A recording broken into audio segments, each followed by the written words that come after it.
Hello, students. Welcome back to your economics class. Yes, this week we have two economics class. All right. We are doing the chapter 4, that is money and credit. And I had told you all to keep a check ready, not a real check, the specimen check that I had sent you all, asked you all to print and keep it ready.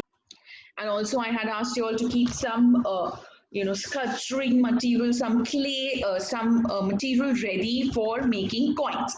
So we start with check. We spoke about what is a check last class, if you all remember.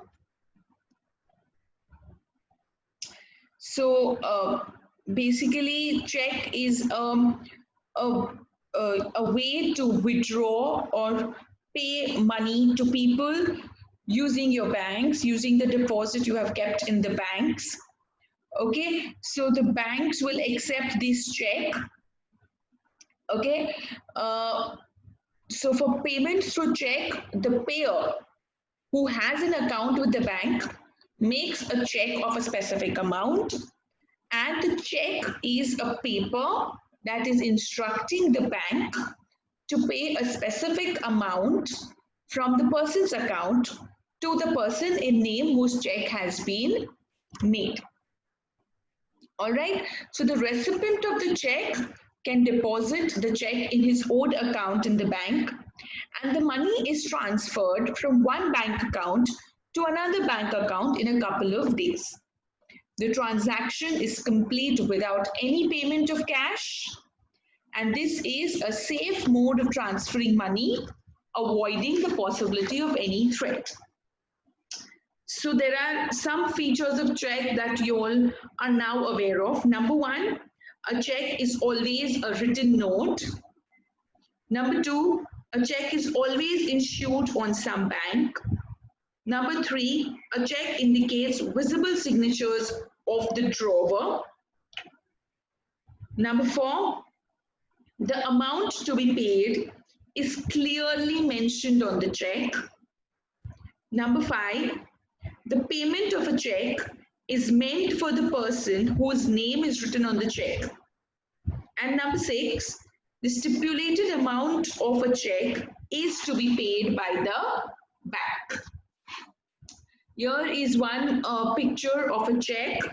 Okay, there are always three parties involved in a check. Number one is the drawer, that is the one who is writing the check and in whose name the money lies deposited in the bank, that is the drawer. Number two is the payee. Now the payee is the one who is the claimant of the money, who is claiming that money, who is claimant of the amount of money mentioned in the check. This is the person who will receive the money, the payee. And the last one is the drawee, that is the bank itself. So there are three parties involved in the check: drawer, payee, and the drawee. Now, right here on the screen, I have shown you one check, and I'm just going to show you all some features of it. Number one is always cross the check to make it account payee only. If you don't do this, that person can take this check to the bank and withdraw the money in his hand. But if you cross check it, that means the money can only be transferred to another bank account. Okay, number two, over here you see, here is your check has the complete postal address of your bank. Another thing you should check is over here, the complete postal address of your bank should be there. All right, so now I'm going to teach you all how to write a check. Okay, so for that, I want you all to keep those checks ready with you all so that you all can do it simultaneously while I'm showing you this video.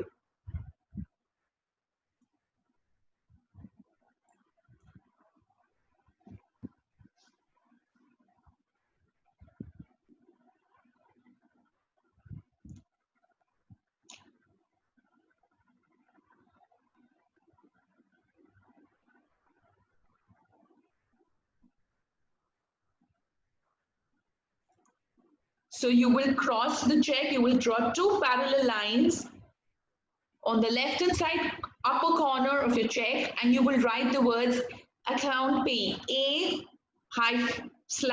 C pay. That means you can only pay this amount to someone account. Okay.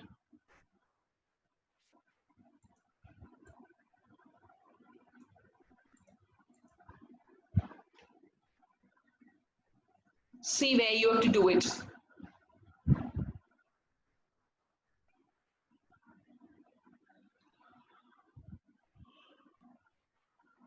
Look where in the left upper corner.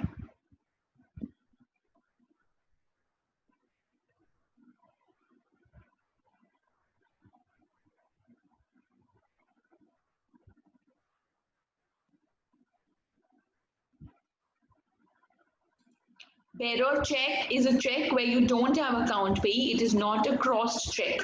When you do this, what happens? Don't do this, huh? In your check, you're going to account pay. Just do see what happens if you do a bearer check.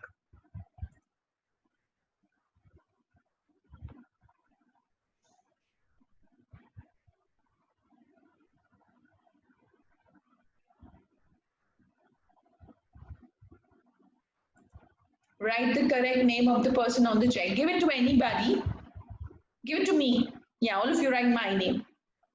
I'll take the check.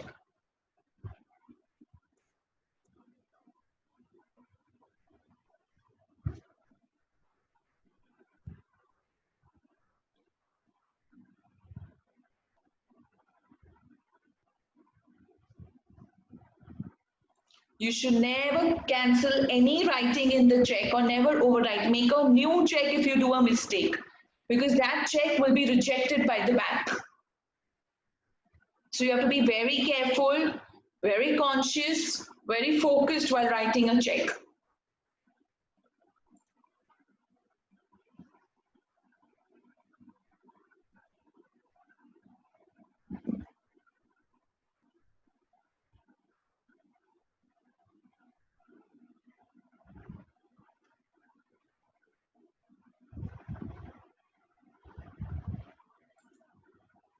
Remember, the check is only valid for 3 months. So whatever date you put on the check, you have to be very careful. Sometimes people put wrong dates and the checks bounce. So it creates a problem. So be very conscious while writing the date for you all. You all will write today's date in your check.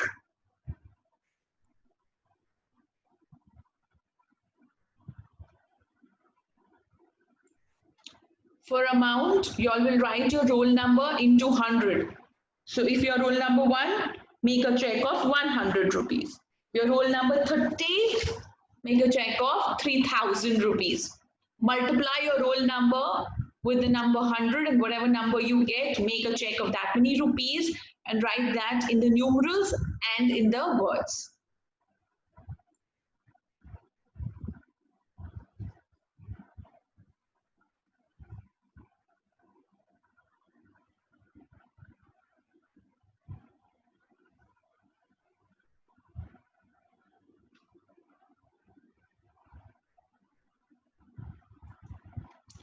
Always draw this line, whichever line, so that no extra words can be put in, even with the rupees. So if it's 100, draw a line after it, otherwise someone will put 104, 107, 120 or something like that can be added. So after you finish writing the words, draw the line in the extra space.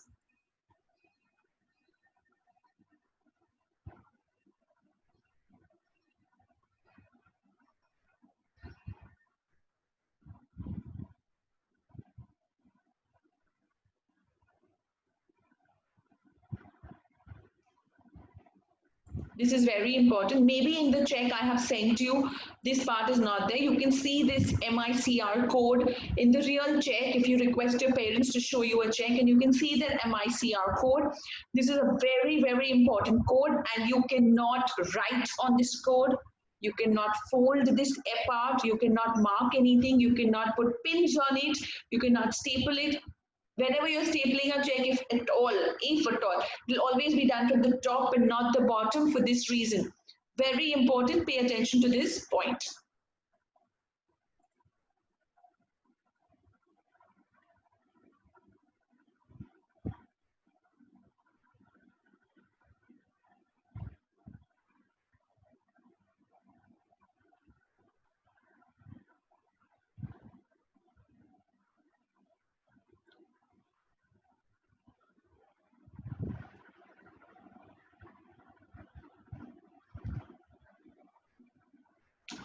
this paper, this record details of the check, this list, this what you see on the screen is there in the checkbook normally. The first or the last page of the checkbook is this, and whichever check you do, you should always write down the date, the check number, whom did you give it to, what was the amount, so that you are aware of it and it will help you keep a record.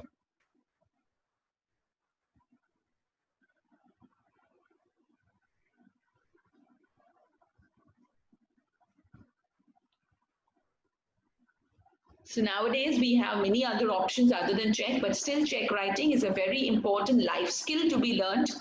Although you may not really be using it for a very long part of your life, considering the way technology is taking over, but still currently where you're living at the current place, learning how to write a check and learning things about the check is very important.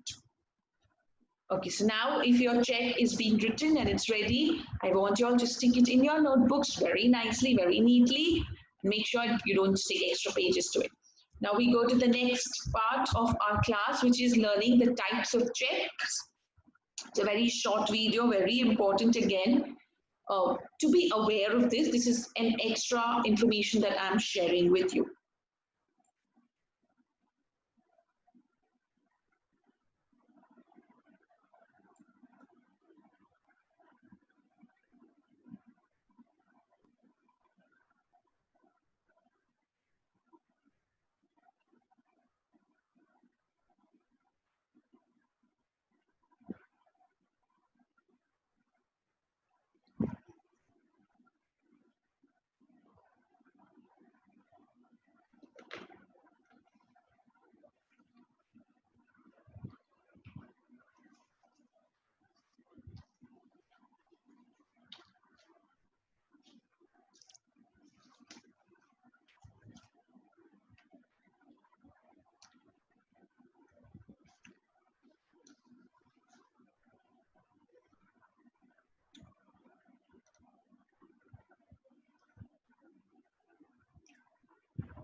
All right.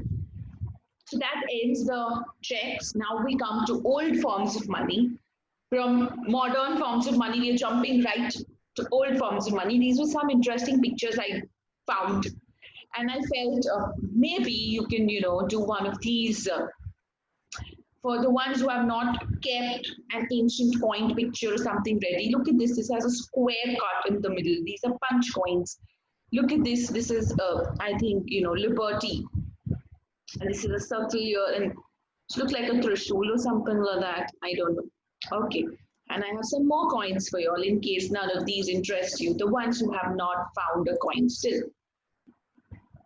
There's some more coins for you all to look. You all need to keep some coin, some idea with you all about which kind of a coin you want to do.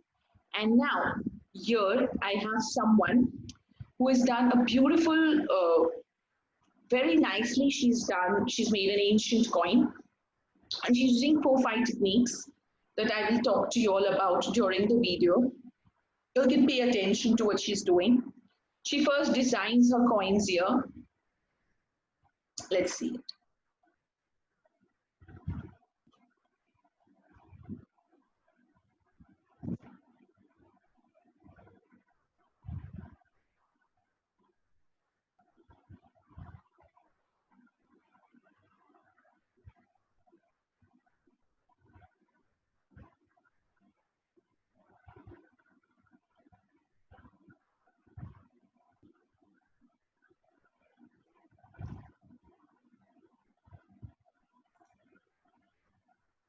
So this is like a little plastic or something. She had a thin sheet of plastic she had lying around, and she's taken a compass and she's just tracing it on it. So you can have some cardboard or anything. You can even use a thick cardboard on which you can draw, and when you're drawing, it should like be kind of engrossed in it. The engrossing effect should come, so that you'll see how she does in the future with it. I'm not able to forward it. I'm trying to forward it, it just jumps off.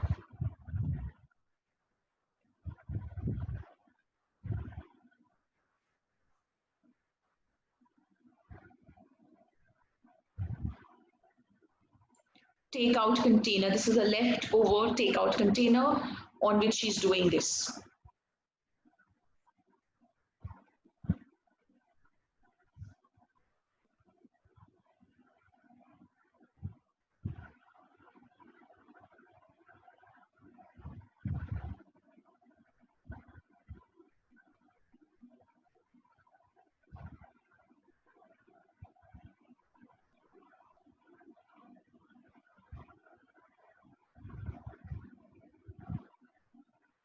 And now she's just punching the clay in, and she's got it embossed. Yes.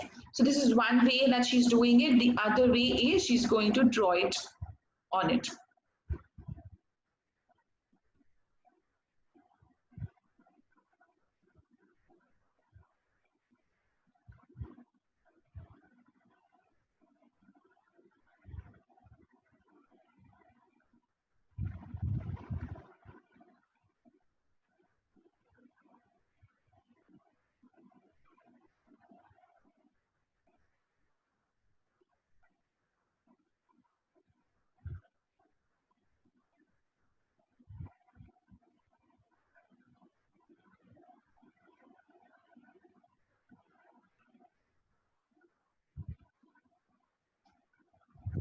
She's creating textures using foil. So you can use so many items at home. She used a compass, but you can use like a toothpick or whatever you require. She's using the foil to just create that rough and tough effect on it, the worn out effect.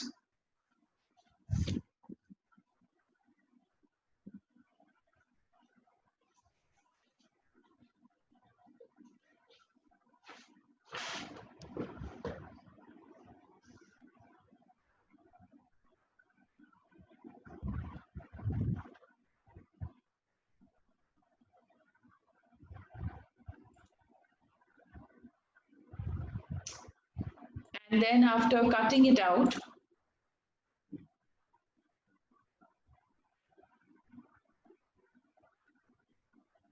She's going to make multiple copies on different colored clays. I'm not going to show you that because she's just going to use the same thing.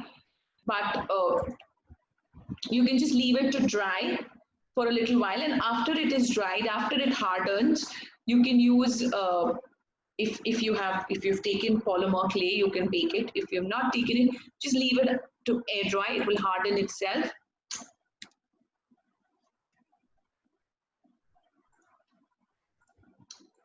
Okay, and she's just using she's used multiple clay to get the same coin. Okay, and now she's painting it. So y'all can also paint it, or y'all can leave it as it is. I have no trouble. This is your creativity, your imagination, how you want it. A coin of ancient time. She's going to paint it.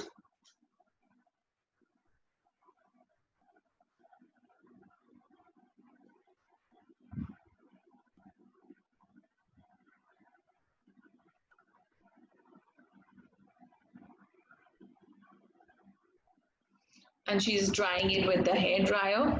Another interesting thing she's doing here, yeah. She's using some metallic colors, and she's just brushing it with her fingers so that only the embossed part pick the color, the metallic color. I think it's shown here somewhere. Yeah, I think now.